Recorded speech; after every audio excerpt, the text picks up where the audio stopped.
आगे बढ़ते हैं। हाँ, नेचुरल चीजें खाइए पीजिए, सब चीज सही रहेगा। चाउमीन बर्गर मोमो कम खाइए। खैर इतना तो पैसा नहीं आता है आप लोग को, घर से आता है तो तुम लोग खिला देते हो दूसरे को, बोलेगा शरीफ बनेगा तुम।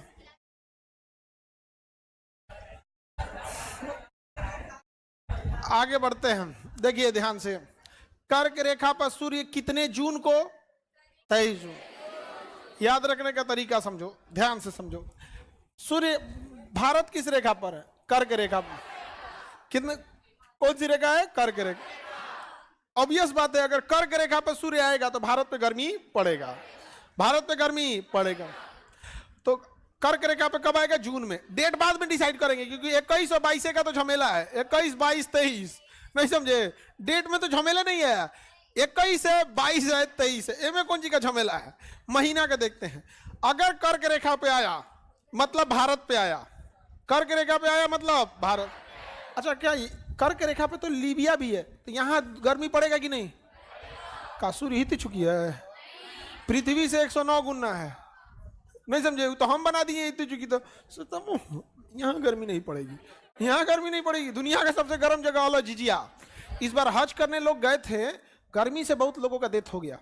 रीजन, हमारे यहाँ तो हरियाली भी है, थोड़ा बहुत गर्मी एब्जॉर्ब कर लेता है। सऊदी अरब में खाली रेगिस्तान, आफत हो गया, बहुत भयानक गर्मी पड़ी। तो हम लोग यहाँ तो अभी उत्तराखंड देखिए, पंजाब देखिए कितना बाढ़ आया हुआ है पंजाब। तो पंजाब में जो पानी है वो तो लौट जाएगा पाकिस्तान की ओर, बट जो यूपी में बारिश हो रही है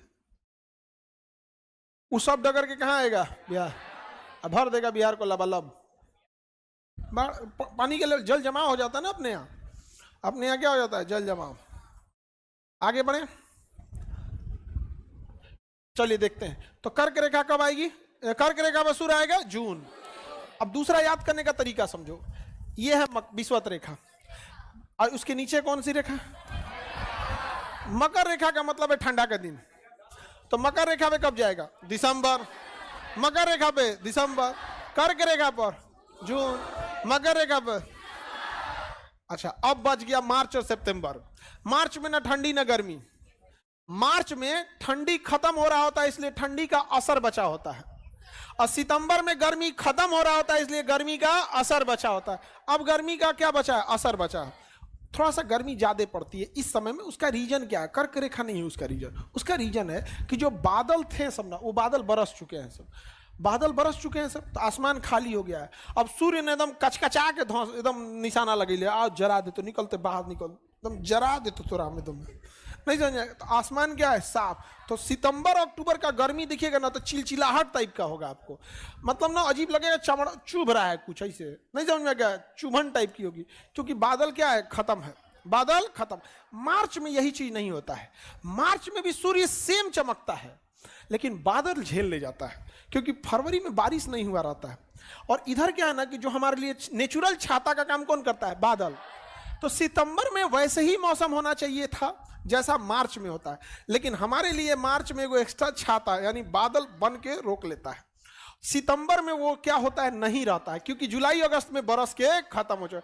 इसलिए आपको लगेगा कि सेम कंडीशन पे सूर्य मार्च में भी रहता है यहां पर, और सूर्य सितंबर में भी रहता है, लेकिन मार्च में अभी असर गर्मी का नहीं होता है। और सितंबर में तो गर्मी रहता है भैया, बिना पंखा तुम रह नहीं सकते हो सितंबर में।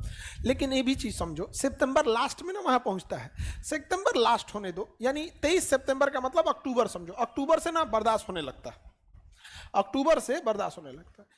नेचुरली तो यही था। नेचुरल का कारण दो बता दिए, एक बादल जो रोक रहा था, मार्च में बादल रोक लेता है, सितंबर में नहीं रोक पाता है। दूसरा ग्लोबल वार्मिंग, हम लोगों ने जो नासा है पृथ्वी को, बर्बाद तहस नहस कर दिए हैं पृथ्वी को ग्लोबल वार्मिंग के चक्कर में। समझ में आ गया कि नहीं आ गया?